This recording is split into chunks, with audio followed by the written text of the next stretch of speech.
நண்பர்கள் அனைவருக்கும் வணக்கம். இன்னைக்கு இந்த காணொலியில ஒரு அருமையான கதையை தான் நான் உங்களுக்காக கொண்டு வந்திருக்கேன். கண்டிப்பா இந்த கதை உங்க எல்லாருக்குமே பிடிக்கும். ஏன்னா ரொம்ப வித்தியாசமா இருக்கும். நான் முதல்ல கதையோட கரு என்னன்றதை சொல்றேன். வருண் ஒருத்தர் ரொம்ப கஷ்டத்துல இருக்காரு. என்ன பண்றதுன்னு தெரியாம ஒரு ஃபேக்டரிய பாத்துக்கிற செக்யூரிட்டி வேலைக்கு வந்துடுறாரு.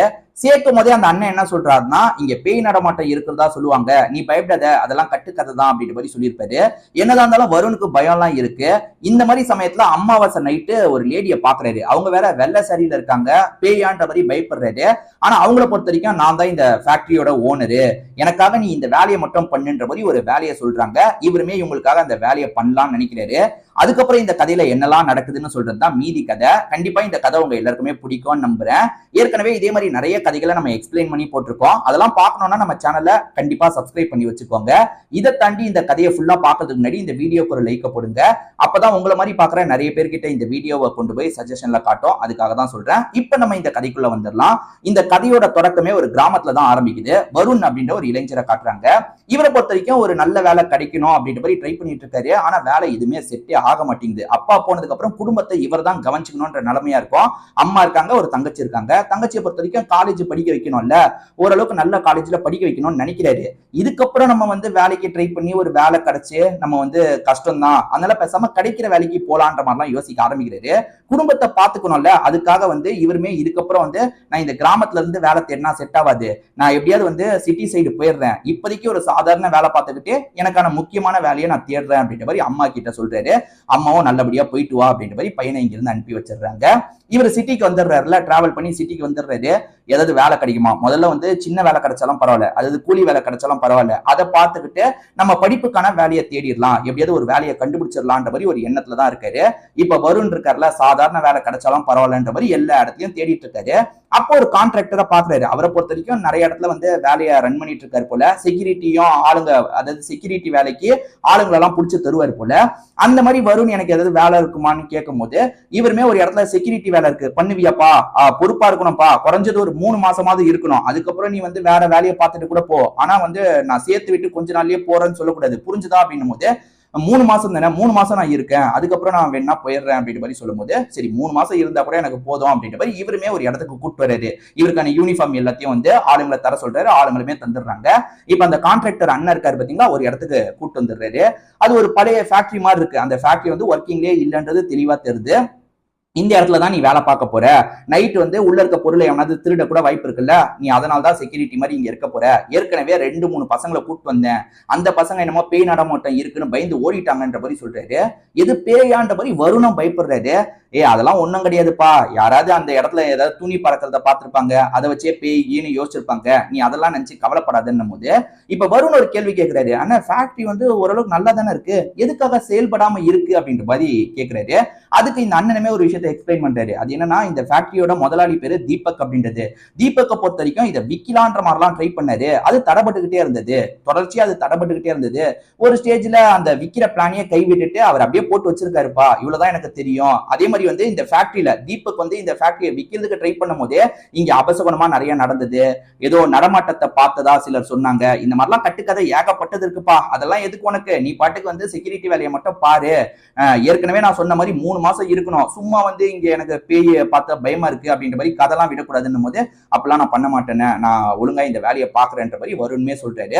ஆனா வருணுக்கு லைட்டா பயமா இருக்கு. அது என்னன்னா, இதுக்கு முன்னாடி 2-3 செக்யூரிட்டிஸ் இங்க வேலைக்கு வந்தாங்க, இந்த வேலையெல்லாம் பார்க்க முடியாதுன்னு போயிட்டாங்கன்னு அந்த அண்ணா சொன்னார்ல, அதை நினைச்சு இவருக்கு கொஞ்சம் பயமா இருக்கு. ஒருவேளை பேய்லாம் இருக்குமா அப்படின்ற மாதிரிலாம் யோசிச்சுட்டு இருக்காரு. இவரை பொறுத்த வரைக்கும் வேலையை பாக்குறாரு. நைட்டு எதுவுமே நடக்க மாட்டேங்குது. நைட்டு இவர் மேக்சிமம் ரெஸ்ட் தான் எடுத்துட்டு இருக்காரு. ஏதாவது பேய் வந்துருமான்னு ஒரு பயத்துல இருக்காரு பாத்தீங்களா, அப்படியே நாட்கள் ஓடுது, எதுவுமே நடக்க மாட்டேங்குது, எல்லாம் கட்டுக்கதை தான், ஒன்னும் இல்லைன்ற மாதிரி இவருமே இருக்காரு. அப்பப்ப அம்மா கிட்டயும் தங்கச்சி கிட்டயும் கால் பண்ணி பேசுறாரு. என்ன வேலை பாக்குறேன்னு கேட்கும் போது இந்த மாதிரி ஒரு வேலை தான் பார்த்துட்டு இருக்கேன், ஒன்னும் பிரச்சனை இல்லை, நான் பகல் நேரம் முழுக்க மற்ற வேலைக்காக ட்ரை பண்ணிட்டு இருக்கேன், சீக்கிரமே எனக்கு வேற ஒரு வேலை கிடைச்சிரும், அப்படியே கிடைக்கலனாலும் இந்த வேலையை மாதிரியே நான் பகல்லையும் ஒரு வேலையை பார்த்துருவேன், நீங்க கவலைப்படாதீங்கம்மா, நான் சீக்கிரமா உங்களுக்கு வேண்டிய காசெல்லாம் அனுப்பி வைக்கிறேன்ற மாதிரி பேசிட்டு இருக்காரு. இப்படியே நாட்கள் ஓடிட்டு இருக்குல்ல.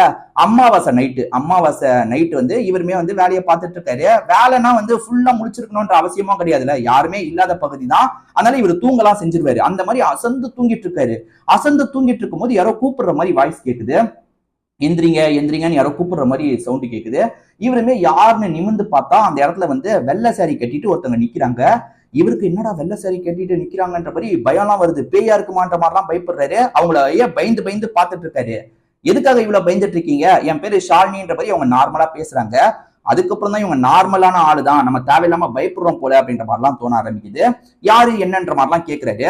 யாரா, என்ன தெரியாதா அப்படின்ற மாதிரி கேட்கிறாங்க. இல்ல மேடம் தெரியலன்னும் போது, தீபக் சார் தெரியுமா அப்படின்னும் போது, எனக்கு தெரியும், அதாவது இந்த இடத்தோட ஓனர் பேர் தானே தீபக் அப்படின்னும் போது, ஆமா அந்த தீபக்கோட மிஸ்ஸஸ் தான் நானு அப்படின்ற மாதிரி சொல்றாங்க. ஐயோ சாரி மேடம் எனக்கு தெரியாதுன்ற மாதிரி வரும்னு சொல்றாரு. பரவாயில்ல இருக்கட்டும், எனக்கு வந்து ஒரு வேலை பண்ணணும் அப்படின்ற மாதிரி கேட்கிறாங்க. என்ன வேலை அப்படின்ற மாதிரி இவர் கேட்கிறாரு. எனக்கு வேண்டிய ஒரு பொருள் உள்ள இருக்கு, அதை நீங்க தான் எடுத்து தரணும்ன்ற மாதிரி சொல்றாங்க. மேடம் பகல்ல வரலாம்ல, பகல்ல கூட நான் பார்த்து எடுத்து தந்துடுறேன் மேடம், இந்த நேரத்துல எதுக்கு மேடம் அப்படின்ற மாதிரிலாம் கேட்கிறாரு. ஏன்னா நைட்டு 2 மணிக்கு அவங்க கேட்டுட்டு இருக்காங்க, அதனால தான் இப்படி சொல்றாரு. இல்ல இல்ல அது எனக்கு ரொம்ப முக்கியமா இப்ப வேணும், அது வந்து கொஞ்சம் அடியில தான் இருக்கு, அதாவது கிணத்துக்கு அடியில போய் எடுக்கிற மாதிரி தான் இருக்கும், நீங்க எடுத்துருவீங்களா அப்படின்னு கேட்கும்போது, கிணத்துக்கு அடியிலையான்ற மாதிரி இவர் பயப்படுறாரு. ஏன்னா கிணத்துக்கு அடியில எப்படி இறங்குறது அப்படின்ற மாதிரி தான் இவருக்கு தோணுது இல்ல. மேடம் எதுனாலும் பகல்ல பாத்துக்கலாமே அப்படின்னும் போது, இல்ல இல்ல எனக்கு ரொம்ப அவசரம், அதுக்காக தான் நான் இவ்வளவு கேட்கிறேன், நீங்க உள்ள வாங்க அப்படின்ற மாதிரி சொல்றாங்க. ஓகேன்ற மாதிரி இவருமே அந்த கதவெல்லாம் திறந்து உள்ள வந்துடுறாரு. இந்த கிணத்துக்கு அடியில தான் எனக்கு வேண்டிய பொருள் இருக்கு, ரெட் கலர் துணியில தான் அந்த பொருள் இருக்கும், அதை மட்டும் எனக்கு எடுத்து தந்துருங்க, நான் வந்து அது ஒரு முக்கியமான விஷயத்துக்காக கொண்டு போகணுன்ற மாதிரிலாம் சொல்றாங்க. இவருக்கு ஒண்ணுமே புரிய மாட்டேங்குது, என்னடா இது இந்த நேரத்துல வந்து நம்மள உள்ள இறங்க சொல்றாங்களே அப்படின்ற மாதிரி யோசிக்கிறாரு. என்னதான் இவர் வந்து கிராமத்துக்காரரா மரம்லாம் ஏறி இருப்பாரு, கிணத்துல எல்லாம் நிறைய இறங்கி இருப்பாரு, இருந்தாலும் நைட்டு நேரத்துல இப்படி திடீர்னு வந்து கேட்கறாங்களே என்னவா இருக்கும்ன்ற மாதிரி இவருக்குள்ள, இந்த வருண்குள்ள 1008 பயம்லாம் இருக்கு.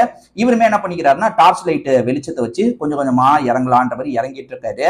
மேடம் இது பாட்டுக்கு போய்கிட்டே இருக்கு, ஆழம் போய்கிட்டே இருக்குன்றத அவங்க கிட்ட சொல்றாரு. ஆமா இது நல்ல ஆழம் தான், நீங்க எப்படியாவது அதை தேடி கண்டுபிடிச்சிருங்க அப்படின்ற மாதிரிலாம் சொல்றாங்க. ஒரு கயிறு போட்ட மாதிரி தான் இவர் உள்ள இறங்கிக்கிட்டே வந்துட்டு இருக்காரு. ஒரு ஸ்டேஜுக்கு மேல அவங்க பதிலே சொல்ல மாட்டாங்க, ரொம்ப நம்ம ஆழத்துக்கு வந்துட்டோம் போல, அதனால தான் நம்ம பேசுறது அவங்களுக்கு கேட்கல போல அப்படின்ற மாதிரி வருண் அதை பெருசா எடுத்துக்க மாட்டாரு. டார்ச் லைட் மூலியமா பொறுமையா உள்ள வந்துடுறாரு. அப்படி வந்தவரை அந்த இடத்துல, அதாவது அந்த பாதை, அதாவது தர வந்துருச்சு பாத்தீங்களா, அந்த இடத்துக்கு வந்துடுறாரு. அவங்க சொன்ன மாதிரி அதாவது துணி கிடைக்குதா பாப்போன்ற மாதிரி அந்த இடத்துல தோண்டி தோண்டி பார்த்துட்டு இருக்காரு. அப்படி பார்க்கும்போது ஒரு ஸ்டேஜ்ல அந்த துணி கிடைக்குது இவருக்கு. அந்த துணியை பிடிச்சி வேகமா இழுன்னு இழுத்துட்டு இருக்காரு. அப்படி இழுத்துட்டு வந்துட்டு இருக்கும் போது ஒரு தாலி செயின் இவருக்கு கிடைக்குது. இதை தாண்டி எலும்பு கூடு கிடைக்குது. அதை பாக்குறவருக்கு தூக்கி வாரி போட்டுது, செம்மையா பயந்துடுறாரு. இப்ப என்ன பண்றாருன்னா அந்த துணி அதே மாதிரி தாலி செயின் இருக்குல்ல, அதை மட்டும் எடுத்துக்கிட்டு வேகமா மேல வந்துட்டு இருக்காரு. அதாவது இவருக்கு கிடைச்ச விஷயத்த அவங்க கிட்ட சொல்லலான்ற மாதிரி வேகமா மேல வந்துட்டு இருக்காரு. மேடம் எனக்கு என்ன கிடைச்சிருக்கு பாருங்க, நீங்க சொன்ன இதுல வந்து தாலி செயின் இருக்கு, அதே மாதிரி எலும்பு கூடு இருந்தது மேடம்னு இவர் சொல்லிக்கிட்டே மேல வராரு. அப்படி வந்ததுக்கு அப்புறம் தான் தெரியுது அந்த இடத்துல ஏற்கனவே நின்றுட்டு இருந்தாங்களே ஷாலினின்னு ஒருத்தங்க, அவங்க இல்லவே இல்ல. இவருக்கு ஒண்ணுமே புரியல, எதுக்காகடா திடீர்னு அந்த லேடி வந்தாங்க, நம்மளை இறங்கி பார்க்க சொன்னாங்க, நம்ம வரதுக்குள்ள காணாம போயிட்டாங்களே அப்படின்ற மாதிரிலாம் யோசிச்சுட்டு இருக்காரு. இப்ப காலையில சமயம் அந்த கான்ட்ராக்டர் என்னன்னா பாக்குறதுக்காக வந்துடுறாரு, அதாவது வேலைக்கு சேர்த்து விட்டாரு பாத்தீங்களா, அவரை பாக்குறதுக்காக வந்துடுறாரு. அண்ணா நைட் இந்த மாதிரி ஒரு மேடம் வந்தாங்க, அவங்க பேரு ஷாலினின்ற மாதிரி சொன்னாங்க, ஓனரோட மிஸ்ஸஸ்ன்ற மாதிரி சொன்னாங்க, இந்த மாதிரி போய் எடுனாங்க, நான் பார்த்தேன் இதெல்லாம் இருந்தது அப்படின்ற மாதிரிலாம் சொல்றாரு. என்னடா உளறிட்டு இருக்க, அந்த தீபக் சாரோட ஒய்ஃப் வந்து 5 வருஷமா மிஸ்ஸிங்ல இருக்காங்க, அவங்க இறந்து போயிருப்பாங்கன்ற மாதிரி தான் எல்லாருமே பேசிட்டு இருக்காங்க, நீ என்னடானா அவங்கள பார்த்தேன்னு சொல்றீன்னும் போது, அண்ணன் எனக்கு பார்க்கும் போதே ஒரு மாதிரி பயமா தான் இருந்தது, ஏன்னா ஒயிட் கலர் சாரியில வந்தாங்க, இந்த மாதிரி போய் எடுத்து தாண்டும் போது நான் தேடினேன், அந்த இடத்துல எலும்பு கூட இருந்ததுன்னு, எனக்கு ஏதோ தப்பா படுதுன்னு, ஒருவேளை அவங்க தான் இறந்து போயிட்டாங்களான்னு தோணுதுன்னு அப்படின்ற மாதிரிலாம் சொல்லிட்டாரு. அதெல்லாம் ஒண்ணும் கிடையாது, ஷாலினி மேடம்னு சொல்லிக்கிட்டாங்க அவ்வளவுதானே, அவங்க ஷாலினின்றதுக்கு என்ன அத்தாச்சு இருக்கு, அவங்க ஷாலினியெல்லாம் இருக்க வாய்ப்பு இல்லை அப்படின்ற மாதிரி இவருமே வந்து வேலையை பாருன்ற மாதிரி கிளம்பி போயிடுறாரு. ஆனா இவர் அதை பத்தி தெரிஞ்சுக்கணும்னு நினைக்கிறாரு. நம்ம பார்த்தது ஷாலினியா, அதாவது தீபக் சாரோட ஒய்ஃபை தான் நம்ம பார்த்துமான்ற மாதிரி இவர் தெரிஞ்சுக்கணும்னு நினைக்கிறாரு. தீபக் சாரோட போட்டோ வந்து அந்த இவர் பார்க்கணும்னு நினைச்சா பாத்துடலாம் பாத்தீங்களா, அந்த மாதிரி வந்து அந்த ஃபேக்டரி டீடைல்லாம் இவர் எடுத்து பாக்குறாரு. அதுல ஒரு போட்டோல வந்து தீபக் கூட ஒய்ஃபும் இருக்க மாதிரி இருக்கு. அந்த ஒய்ஃபை தான் இவர் பார்த்திருப்பாரு, அதாவது ஷாலினின்னு ஒருத்தவங்களை பார்த்தாருல, சோ தீபக் சாரோட ஒய்ஃபை தான் நம்ம பார்த்திருக்கோன்றது இவருக்கு கன்ஃபார்ம் ஆயிருது.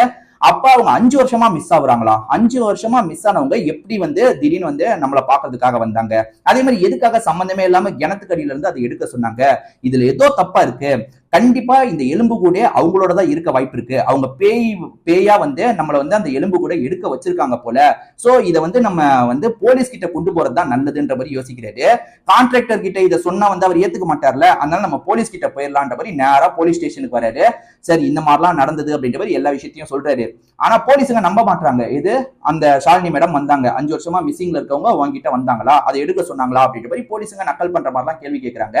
சார் எனக்கு இந்த எலும்பு கூடு கிடைச்சிருக்கு, நீங்க வேணா வந்து அந்த இடத்துல செக் பண்ணி பாருங்க, எலும்பு கூடு இருக்கு, அது அவங்களோட தான் இல்லையான்றதை நீங்க செக் பண்ணுங்க சார், எனக்கு என்னமோ தப்பா படுது சொல்லணும்னு நினைச்சேன்னும் போது போலீஸுங்களுமே சரி ஃபர்தரா வந்து அவன் சொன்ன மாதிரி செக் பண்ணலாம்னு பார்க்கும்போது எலும்பு கூடு இருக்கு, தாலி செயின்லாம் இருக்கு.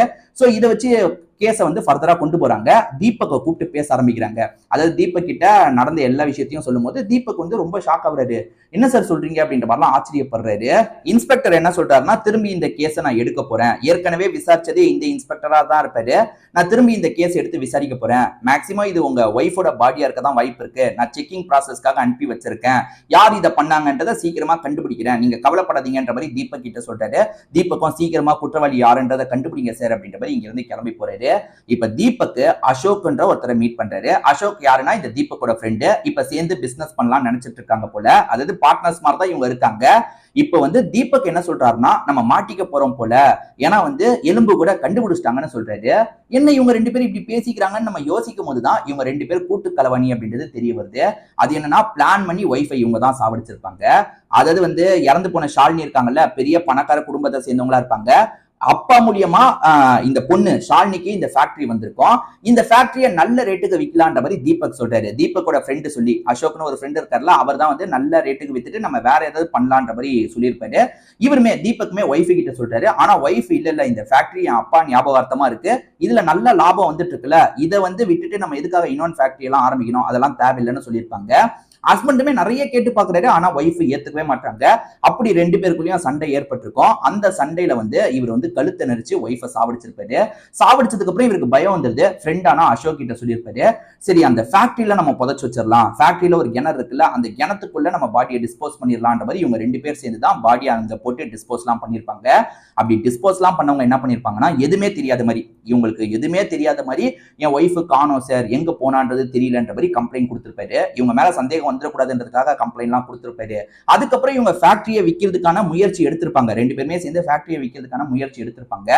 ஆனா இறந்து போனவங்க ஆன்மாவா வந்து அங்க நடமாடுறாங்க, அதை தடுத்துக்கிட்டே இருக்காங்க. அதாவது வந்து இந்த ஃபேக்டரி கைமாறக்கூடாதுன்றதை தடுத்துக்கிட்டே இருந்திருப்பாங்க. ஒரு ஸ்டேஜுக்கு மேல ஏதோ தடப்பட்டுக்கிட்டே இருக்கு, நம்மளோட ஒய்ஃப் ஆன்மா தான் ஏதோ பண்ணிட்டு இருக்கு போலன்ற மாதிரி இவங்க ரெண்டு பேருக்கு பயம் வந்திருக்கும். அந்த ஃபேக்டரியை ஒரு ஸ்டேஜ்ல அப்படியே விட்டுருப்பாங்க, மத்த வேலையெல்லாம் பார்த்துட்டு இருந்திருப்பாங்க. இப்ப எலும்பு கூட வெளியே வந்துருச்சு. ஒய்ஃப் தான் அவன் மூலியமா வந்து எலும்பு கூட வெளியே வர வச்சிருக்கா போல. அதாவது வருண் ஒருத்தர் வந்தாரு பாத்தீங்களா, அவன் மூலியமா எலும்பு கூட வெளியே வர வச்சிருக்கா போல அப்படின்ற மாதிரி ரெண்டு பேருமே ரொம்ப பயந்துட்டு இருக்காங்க. இவங்க ரெண்டு பேரும் இந்த மாதிரி பதட்டமா பேசிட்டு இருக்கும்போது இன்ஸ்பெக்டர் இந்த இடத்துக்கு வந்துடுறாரு. இன்ஸ்பெக்டரை பார்த்தோன்னா இன்னும் பதட்டம் ஆயிடுறாங்க. என்ன பேசிட்டு இருந்ததை நிறுத்திட்டீங்க, பேசுங்க அப்படின்ற மாதிரி இன்ஸ்பெக்டர் கிண்டல் பண்ற மாதிரி பேசுறாரு. இவங்க பேசினதையும் இன்ஸ்பெக்டர் கொஞ்சம் கேட்டிருக்காரு. ஆனா இதுக்கு முன்னாடியே இன்ஸ்பெக்டர் இவங்க தான் இதை பண்ணிருக்காங்கன்றத கண்டுபிடிச்சிருப்பாரு. இது கண்டுபிடிச்சிட்டாரா எப்படின்ற மாதிரி இவங்க ரெண்டு பேருமே ஷாக்கிங்கா பார்க்கும்போது இன்ஸ்பெக்டர் ஒரு உண்மையை சொல்றாரு. அது என்னன்னா, இப்ப எலும்பு கூடு கிடைச்சது பாத்தீங்களா, அந்த எலும்பு கூடோட கையை மட்டும் கொஞ்சம் மூடின மாதிரி இருக்கும். அதை பிரிச்சு பார்த்ததுல ஒரு பட்டன் கிடைச்சிருக்கும். சோ இந்த பட்டனை நம்ம எங்கேயோ பார்த்திருக்குமே அப்படின்ற மாதிரி இவருமே வந்து பழசு எல்லாத்தையுமே வந்து திரும்பி ரெஃபர் பண்றாரு. அது என்னன்னா வந்து 5 வருஷத்துக்கு முன்னாடி இந்த இன்ஸ்பெக்டர் விசாரணை பண்ணார்ல, அதாவது ஹஸ்பண்ட் வந்து என் ஒய்ஃபு காணோன்ற மாதிரி சொல்லியிருப்பாரு. எப்பவுமே வந்து ஒய்ஃப் விஷயம்னா ஹஸ்பண்ட் சம்பந்தப்பட்டிருக்க வாய்ப்பு இருக்குன்ற ஆங்கிள் தான் போலீஸுங்க கேஸை கொண்டு போவாங்க. அந்த மாதிரி ஹஸ்பண்டோட ஆக்டிவிட்டி எல்லாம் இவங்க செக் பண்ணிருப்பாங்க. ஆனா ஹஸ்பண்ட் அதெல்லாம் பிளான் பண்ணி எல்லா விஷயத்தையும் பண்ணிருப்பாரு. அவரோட ஆக்டிவிட்டி எல்லாம் செக் பண்ணும்போது சிசிடிவில அவர் சம்பந்தப்பட்ட ஃபுட்டேஜ் எல்லாம் பார்த்தாங்கல்ல, அந்த ஃபுட்டேஜ்ல வந்து அவரோட ஷர்ட் பட்டன் வந்து மிஸ் ஆயிருக்கும். என்ன ஷர்ட் பட்டன் மிஸ் ஆகுதுன்னா அதை அப்ப பெருசாவே எடுத்திருக்க மாட்டாங்க, அதை கடந்து போயிருப்பாங்க. ஆனா அப்ப விசாரணை பண்ணும்போது ஃபுட்டேஜ் எல்லாம் இவங்க எடுத்து அதை எவிடன்ஸா ஸ்டோர் பண்ணி வச்சிருந்தாங்கல்ல, அதை திரும்பி ரெஃபர் பண்ணிருப்பாங்க. காரணம் என்னன்னா, ஒரு பட்டன் கிடைச்சிருக்கு, இது ஒருவேளை ஹஸ்பண்டோட பட்டனான ரெஃபர் பண்ணிருப்பாங்க. அங்க பட்டன் மிஸ் ஆகுது, அந்த பட்டன் தான் இவங்க கையில இருக்கு. சோ இவங்க ரெண்டு பேருக்குள்ள தள்ளுமுள்ளு ஏற்பட்டிருக்கு. அந்த தள்ளுமுள்ளுல வந்து ஒய்ஃபை இவர் சாவடிச்சிருக்காரு. அதனால தான் ஒய்ஃபோட கையில அந்த பட்டன் போயிருக்கு போலன்ற ஆங்கிள் தான் இவர் பயங்கரமா யோசனை பண்ணிருப்பாரு. சோ இங்க வரலாம்னு நினைக்கும் போது இவங்க ரெண்டு பேர் பேசினதையும் பாதி கேட்டிருப்பாரு. இவங்க தான் இதுக்கு பின்னாடி இருக்காங்கன்றது கன்ஃபார்ம் ஆயிடுச்சுல. இவங்க ரெண்டு பேரையும் இந்த இடத்துல கைது பண்றாரு. அதாவது ஒய்ஃபை சாவடிச்ச குற்றத்துக்காக உங்களை அரெஸ்ட் பண்றேன் அப்படின்ற மாதிரி இன்ஸ்பெக்டரும் அரெஸ்ட் பண்ணி கூட்டு போறாரு. இப்ப இறந்து போன ஷாலினியோட ஆசை நிறைவேறிடுது. அது என்னன்னா, சம்பந்தப்பட்ட குற்றவாளிகளுக்கு தண்டனை கிடைச்சிருது. ஷாலினியோட ஆன்மா நினைச்சது நடந்துருச்சுல்ல, ஷாலினியோட ஆன்மாவும் சந்தோஷப்படுது. அடுத்த அமாவாசை அப்பயுமே வருண் டியூட்டி பண்றதுக்காக வந்திருப்பாரு. அப்ப ஷாலினியோட ஆன்மா பேசுறதுக்காக வருது. ஷாலினியோட ஆன்மா என்ன சொல்லுதுன்னா, இதுக்கு முன்னாடி இங்க வேலை பார்க்கறதுக்காக வந்தாங்க, அவங்க கிட்டயும் நான் கம்யூனிகேட் பண்றதுக்கு ட்ரை பண்ணிருக்கேன், ஆனா யார்கிட்டயும் என்னால கம்யூனிகேட்டே பண்ண முடியல. நான் வரதை பார்த்து ஒரு அசைவெல்லாம் வந்து அவங்க பயந்து ஓடிடுவாங்க. ஆனா நல்ல வேலையா வாங்கிட்டு தான் என்னால கம்யூனிகேட் பண்ண முடிஞ்சது. வாங்கிட்டு ஒரு மனுஷி மாதிரி பேசிதான் இந்த விஷயத்த பண்ணேன். ஒன்னால தான் இது எல்லாமே வெளியே வந்தது. என் ஹஸ்பண்டுக்கும் அந்த பார்ட்னருக்கும் தண்டனை கிடைச்சிருக்கு, இதுக்கெல்லாம் காரணம் நீதான் அப்படின்ற மாதிரி இவருக்கு நன்றி எல்லாம் சொல்லிட்டு இருக்காங்க. அப்படியே இங்க இருந்து மறைஞ்சு போறாங்க. இவருமே இதை ரொம்ப ஆச்சரியமா பாக்குறாரு. அதுக்கப்புறம் இவருக்கு வேற ஒரு இடத்துல நல்ல வேலையே கிடைக்குது. இதுக்கப்புறம் வந்து அம்மாவையும் அதே மாதிரி தங்கச்சியும் நல்லபடியா பாத்துக்கணும்ன்ற மாதிரி வருண் யோசிக்கிறாரு. நம்மளால வந்து 5 வருஷமா இருந்த கேஸ் சால்வ் ஆயிடுச்சு அப்படின்ற மாதிரி அதை நினைச்சும் இவர் சந்தோஷப்படுறாரு. அம்மா கிட்டயும் தங்கச்சி கிட்டயும் நடந்த எல்லா விஷயத்தையும் சொல்றாரு. இதுக்கப்புறம் இவரோட லைஃப் நிறைய ஹாப்பியான மொமெண்டால நிரம்புன மாதிரி மாறுது. இதோடயே இந்த கதை முடியுது. கண்டிப்பா இந்த கதை உங்க எல்லாருக்குமே பிடிச்சிருக்கும் நம்புறேன். இதே மாதிரி ஏற்கனவே நிறைய கதைகளை நம்ம போட்டிருக்கோம். அதெல்லாம் பார்க்கணும்னா நம்ம சேனலை சப்ஸ்கிரைப் பண்ணி வச்சுக்கோங்க. அதே சமயம் இந்த வீடியோ உங்களுக்கு பிடிச்சிருந்ததுன்னா கண்டிப்பா ஒரு லைக் போடுங்க. அப்பதான் உங்களை மாதிரி பாக்குற நிறைய பேர்கிட்ட இந்த வீடியோ ரெக்கமெண்டேஷன்ல போய் காட்டும். நான் அதுக்காக தான் சொல்றேன். திரும்பி வேற ஒரு வீடியோ மூலியமா நான் உங்களை வந்து பாக்குறேன். அது வரைக்கும் உங்ககிட்ட இருந்து விடைபெறேன். நன்றி, வணக்கம்.